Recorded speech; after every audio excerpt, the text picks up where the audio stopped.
تزوجها وهي أكبر منه ب60 عاماً.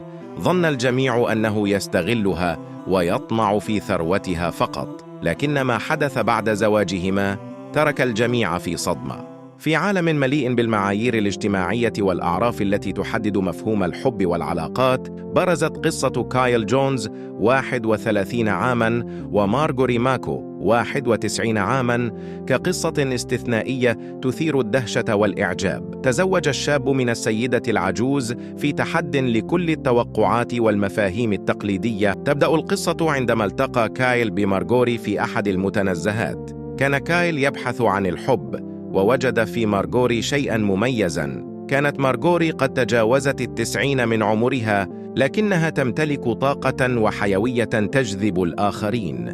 كان حديثهما الأول عادياً، ولكن كايل شعر برابط خاص يجمعهما، رابط يتجاوز الفارق العمري الكبير. مع مرور الوقت تطورت العلاقة بين كايل ومارغوري. كان الشاب يتطلع إلى قضاء وقت ممتع مع زوجته التي كانت تعتبرها صديقته المقربة. تحدث كايل في مقابلة صحفية عن تفضيله للنساء الأكبر سناً، مشيراً إلى أن الحب يمكن أن يظهر في أي شكل أو عمر.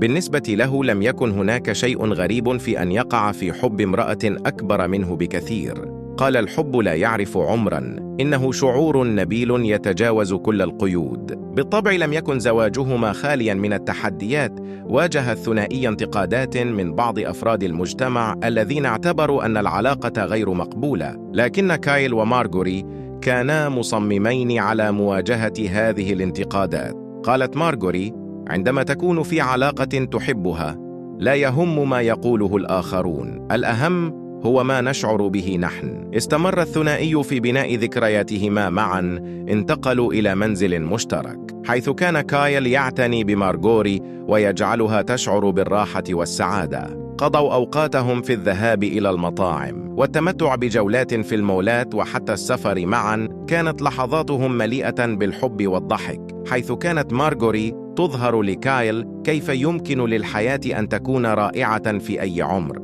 تلقى كايل الدعم من عائلته وأصدقائه الذين رأوا مدى سعادة زوجته العجوز. في كل مرة كان يظهر فيها مع مارغوري كانت عيونهم تتلألأ من الفخر. قال كايل: إنه من الرائع أن يكون لديك شخص يدعمك في حبك بغض النظر عن التحديات.